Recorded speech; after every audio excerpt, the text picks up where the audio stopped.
कि अगर हम दुश्मन को अपनी ताकत से डिटर कर पाते हैं तो ये सबसे अच्छी बात है कि इस बार हमको जो हमने ऑप सिंदूर में किया उससे कहीं बढ़ करके काम करना पड़ेगा। लड़ाई स्पेस में भी होगी, साइबर में भी होगी, ईडब्ल्यू में भी होगी, इन्फोवॉर में भी होगी, पर जीत जो है वो जमीन पर ही हासिल होगी। तो जब तक हम जमीन पर कब्जा नहीं करेंगे वो पाकिस्तान मानेगा नहीं कि हम जीत गए हैं। तो अभी हम क्या कर रहे हैं यहाँ पर, ये बहुत छोटे से कम लफ्जों में आप लोगों को बतलाऊंगा। हमारा जो फॉर्मेशन है रैम डिवीजन, उसका यहाँ पर पिछले 1 महीने से ट्रेनिंग चल रहा है और ये डिवीजन जो हमारी वेस्टर्न कमांड की ऑफेंसिव फॉर्मेशन है खड़गा कोर, उसका एक हिस्सा है। यानी इस डिवीजन का मेन मकसद पाकिस्तान के इलाके में घुसकर वहाँ पर दुश्मन को बर्बाद कर और वहाँ पर ऑब्जेक्टिव्स पर कब्जा करना है। तो ये पूरी ट्रेनिंग और ये पूरी एक्सरसाइज उस ऑब्जेक्टिव को हासिल करने के लिए है। और जैसा कि आपने देखा कि आज की लड़ाई काफ़ी कॉम्प्लिकेटेड है। टेक्नोलॉजी बहुत बड़े रूप में लड़ाई में शामिल हो गई है और सभी प्लेटफॉर्म्स, टैंक्स, बीएमपीज, अटैक हेप्टर्स, एयरक्राफ्ट, सभी लड़ाई का एक हिस्सा हैं। पर इतनी ज़्यादा टेक्नोलॉजी, इतने ज़्यादा इक्विपमेंट के बावजूद भी जो सबसे ज़रूरी चीज़ है वो है ट्रेनिंग। यानी कि हमारी इन सभी हथियारों को, इन सभी टेक्नोलॉजी इक्विपमेंट को इस्तेमाल करने में महारत हासिल करना। और यहाँ पर जो एक्सरसाइज हो रही है, जो आपने देखा, वो उसी का एक हिस्सा है कि किस तरीके से हम जो हमारी कैपेबिलिटी है उसको अपनी ट्रेनिंग के जरिए और बढ़ा सकें। और जो टास्क हमें मिला है, और ये टास्क बहुत महत्वपूर्ण है, आप सब लोग जानते हैं कि ऑप सिंदूर में हमने दुश्मन को बहुत क्षति पहुंचाई थी, बहुत नुकसान पहुंचाया था, पर हम ये भी जानते हैं कि दुश्मन शायद अपनी हरकतों से बाज ना आए और दोबारा कोई ऐसा काम करे कि हमें फिर ऑपरेशन करने की जरूरत पड़े। और जैसा हमारी लीडरशिप ने भी कहा है और मैं उसको दोहराना चाहता हूं कि इस बार अगर दुश्मन कोई गलत काम करता है, कोई दुस्साहस करता है, तो उसका जवाब पहले से बहुत ज़्यादा होगा। और ये तैयारी उसी के लिए है, उसी जवाब के लिए है। तो एक बार फिर आप सभी लोगों का शुक्रिया यहाँ आने के लिए। और मेरे लिए बहुत खुशी की बात है कि हम गंगा के तट पे खड़े हैं और कहते हैं कि कोई भी काम शुरू करने के पहले सबसे ज़रूरी होता है माँ का आशीर्वाद लेना। तो हम मानते हैं कि गंगा माँ का आशीर्वाद हमारे साथ है, जिस काम के लिए हम तैयारी कर रहे हैं। Thank you very much.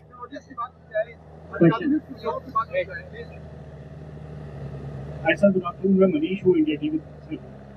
Sir, op सिंदूर की आपने बात की, इस समय ऑपरेशन कैपेबिलिटी को लेकर आप अलग अलग जगह विजिट किए, जिसमें आर्मी चीफ भी थे, वहाँ पर हमने अश्विन प्लाटून और बाकी भी थे। बहुत अच्छा सवाल है आपका, क्योंकि टेक्नोलॉजी एक तरह से युद्ध का जो पूरा प्रारूप है, स्वरूप है, उसको बदल रही है। और आपने अश्विन प्लाटून की बात की, हमने अश्विन प्लाटून को सारे जो सर्विलेंस ड्रोन मुहैया कराए हैं, जिससे कि सर्विलेंस में बहुत मदद मिलती है। इसके अलावा टेक्नोलॉजी का बहुत बड़े रूप में इस्तेमाल करते हैं। यानी कि कुछ तो आप ग्राउंड पर देख रहे हैं जो इक्विपमेंट इस्तेमाल हो रहा है, पर इसके अलावा सिस्टम्स में भी टेक्नोलॉजी बहुत ज़्यादा है। यानी कि आर्टिफिशियल इंटेलिजेंस का इस्तेमाल करके जो भी सर्विलेंस फीड आ रही हैं उनको डिसाइफर करना कि कहाँ पर दुश्मन है ज़्यादा तादाद में, कहाँ पर हमको काम करना है। तो कुछ टेक्नोलॉजी जो ग्राउंड पर हमको नज़र आती है, पर बहुत सी टेक्नोलॉजी बैकग्राउंड में भी है जिस पर हम काम कर रहे हैं। पर इसके साथ एक चीज़ और है कि दुश्मन के पास भी टेक्नोलॉजी है। तो अभी हमें जो लड़ाई करनी है वो ये मान के चलना है कि दुश्मन के पास भी ड्रोन्स हैं, उसके पास भी इस तरह की टेक्नोलॉजी है। तो वो भी हमारी ट्रेनिंग में शामिल है कि किस तरीके से हम जो भी ऑपरेशन कर रहे हैं वो ये मान के कर रहे हैं कि दुश्मन भी हमको रात के समय में देख रहा है, दुश्मन भी हमारी लोकेशन को पकड़ पा रहा है अपने ड्रोन्स के जरिए। तो उन सबको मद्द नजर रखते हुए किस तरीके से हम ऑपरेशन करें ये भी हमारी ट्रेनिंग में शामिल है। यानी कि अपनी ट्रेनिंग में अपनी टेक्नोलॉजी से बेहतर काम करना और दुश्मन की टेक्नोलॉजी को किस तरीके से विफल करना है वो भी हमारी ट्रेनिंग में शामिल है। Hello, sir. I'm Kalyan Das from Times of India. Sir, as we can see, this area in which the exercise is being conducted largely depicts the riverside plain areas of Punjab. So, my first question is, what conclusions can we draw from this exercise? And supplementing that question is, could you please cite the reason behind? Okay. And supplementing that question is, could you please cite the reason behind the Western Command conducting an exercise in an area falling under the Central Command? अच्छा, okay. ये पहली चीज मैं आपको बतलाना चाहूंगा कि जो हम एक्सरसाइज करते हैं वो एक ऑपरेशनल टास्क को ध्यान में रखते हुए करते हैं। और हमारा जो पाकिस्तान का बॉर्डर है उसमें कई नदियां हैं, आपको ज्ञात होगा, चिनाब है ऊपर, फिर रावी है, फिर सतलज है। और अगर हमें पाकिस्तान पर ऑफेंसिव करना है तो कहीं ना कहीं रिवर क्रॉसिंग भी इन्वॉल्व होगी। तो ये ट्रेनिंग में हमारे शामिल है कि किस तरीके से हम नदी को क्रॉस करके दुश्मन के इलाके पे कब्जा कर पाएं। तो ये मान के चलिए कि जो भी हम ट्रेनिंग कर रहे हैं वो अपने ऑपरेशनल रोल के हिसाब से कर रहे हैं। अभी सेंट्रल कमांड के इलाके में आने का जरूरत इसलिए पड़ जाता है क्योंकि हमारा जो नदियां हैं वो ज़्यादातर बॉर्डर के साथ साथ हैं और ट्रेनिंग का इलाका कहीं भी हो, यानी कि महाजन का इलाका है, राजस्थान में है, पोखरण का इलाका है, तो वो किसी कमांड में हो उससे कोई अंतर नहीं पड़ता है। यानी कि हमें ये देखना है कि किस तरीके के ऑपरेशन के लिए हमें ट्रेनिंग करनी है और वैसा इलाका पूरे देश में कहीं भी हो हमें वहां जाके ट्रेनिंग करनी पड़ेगी।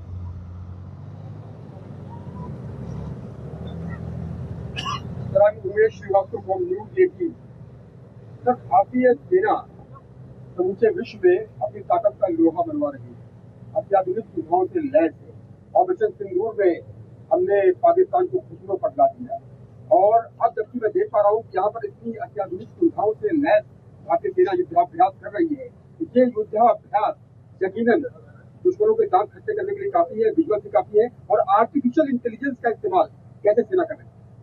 नहीं, आपके दोनों सवाल बहुत अच्छे हैं और मेरा ये मानना है कि अगर दुश्मन हमारे इस अभ्यास को देख करके, हमारी तैयारी को देख करके, हमारी क्षमता को देख करके अगर कोई सबक लेता है और दोबारा कोई दुस्साहस नहीं करता है तो ये हमारे लिए बहुत अच्छा है।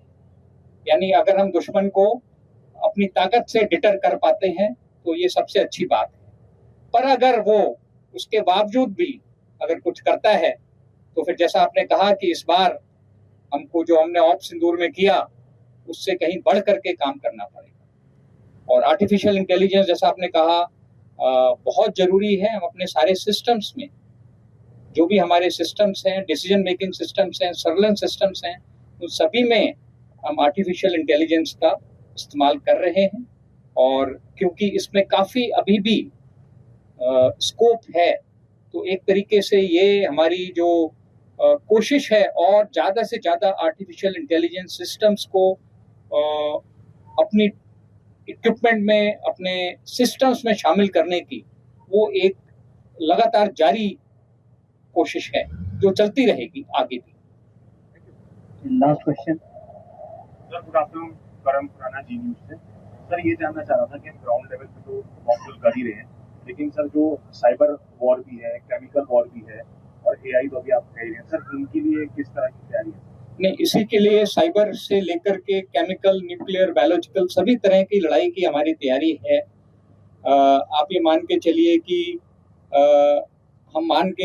हमें विश्वास है कि अगली लड़ाई सिर्फ एक डोमेन में नहीं होगी, मल्टी डोमेन ऑपरेशंस होंगे। लड़ाई स्पेस में भी होगी, साइबर में भी होगी, ईडब्ल्यू में भी होगी, इन्फोवॉर में भी होगी।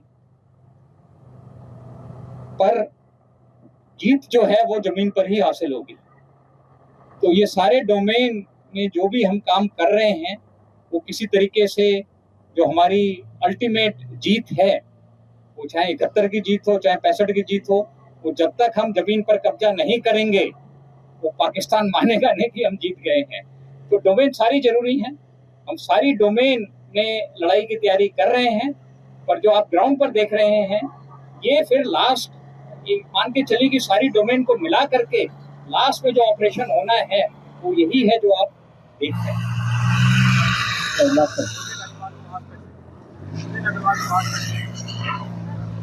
मैं जानना चाह रहा हूँ AI आने के बाद से कितने सैन्य बल शामिल हैं इस ट्रेनिंग में?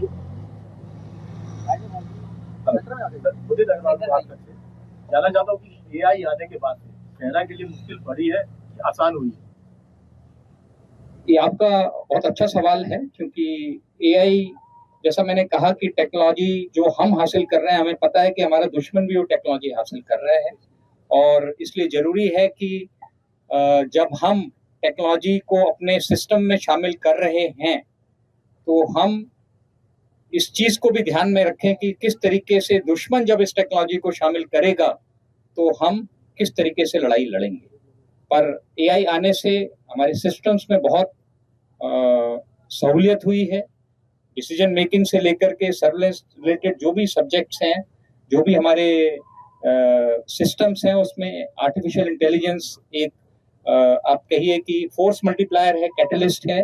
और इससे हमारी जो लड़ने की काबिलियत है उसमें इजाफा हुआ। Times of India, I hope Hindi was all right, or you want me to reply in English? No, it's all right. Yeah, okay. Sir विश्वास सर, जय सर। Yeah. सर मैं न्यूज़ इंडिया से हूँ सर। सर मेरे को ये पूछना है कि जैसे कि अभी विदेशी इक्विपमेंट भी ज़्यादा इस्तेमाल हो रहे हैं, लेकिन अभी डिफेंस की जो ट्रेनिंग चल रही है इसमें जो देशी जो हमारे हिंदुस्तान के इक्विपमेंट है वो कितने कारगर साबित हो रहे हैं या कितने इस्तेमाल हो रहे हैं अभी आपकी ट्रेनिंग? नहीं, आप ये मान के चलिए कि आपने जो इक्विपमेंट यहाँ देखा है वो तकरीबन सारा इंडिजिनस ही है। और मुझे तो ये बताते हुए बहुत खुशी है कि ज़्यादातर ड्रोन्स जो आप उड़ते देख रहे हैं ये हमने अपने सेना ने अपनी वर्कशॉप में खुद बनाए हैं। यानी कि इंडिजनाइजेशन से भी हम आत्मनिर्भरता में हम एक कदम और आगे बढ़ गए हैं कि जो हमारा रिक्वायरमेंट है हम उसको खुद भी प्रोड्यूस करने में सक्षम हो रहे हैं। और ज़्यादातर जो आप हमारा इक्विपमेंट देख रहे हैं, एक तरह से सारा इक्विपमेंट जो है यहाँ पर जो हमने इस्तेमाल किया है वो स्वदेशी है। और हम पूरी तरीके से लड़ाई के लिए हम पूरी तरीके से आप मान के चलिए कि हम आत्मनिर्भर हैं।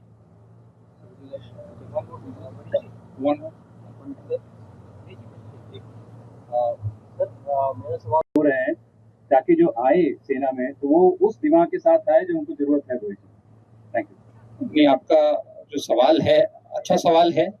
और जो हमारी रिक्रूटमेंट पॉलिसी है उसमें लगातार चेंजेस आ रहे हैं कि किस तरीके से हम जो लोग हैं जिनका टेक्निकल बेंट ऑफ माइंड ज़्यादा है, क्योंकि टेक्नोलॉजी काफ़ी हद तक हर क्षेत्र में शामिल हो गई है, तो इसका भी हम ध्यान रख रहे हैं किस तरीके से हम टेक्नोलॉजिकली कैपेबल लोगों को भर्ती कर पाएँ। बहुत सारी, ये पूरा एक अलग विषय है, बहुत विस्तार में इसमें बात नहीं कर पाऊंगा।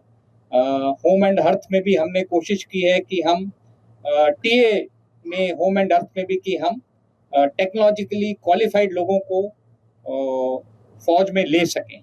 पर ये एक मेजर चैलेंज है और हमारी रिक्रूटमेंट पॉलिसी में जो जरूरी बदलाव हैं इसके मद्देनजर वो किए जा रहे हैं।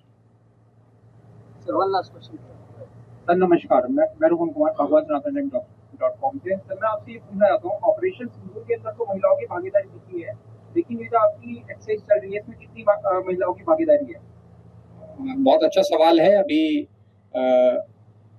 कई महिलाएं जो आपने नहीं देखा, क्योंकि सब लोगों को आप नहीं देख पाते हैं, और जो हमारे सपोर्ट आर्म्स हैं और लॉजिस्टिक आर्म्स हैं उसमें जो महिला ऑफिसर्स हर जगह मौजूद हैं। पर क्योंकि जो आप देख रहे हैं वो सिर्फ फाइटिंग आर्म्स का ऑपरेशन देख रहे हैं, पर महिलाओं की बहुत बड़ी भागीदारी है जहां भी वो शामिल हैं फौज में, और बहुत नंबर्स धीरे धीरे उनके बढ़ रहे हैं। धीरे धीरे उनका जो कोटा है फौज में आने का वो बढ़ रहा है, और हर ऑपरेशन में मुझे पूरा विश्वास है कि महिलाओं की और ज़्यादा भागीदारी है।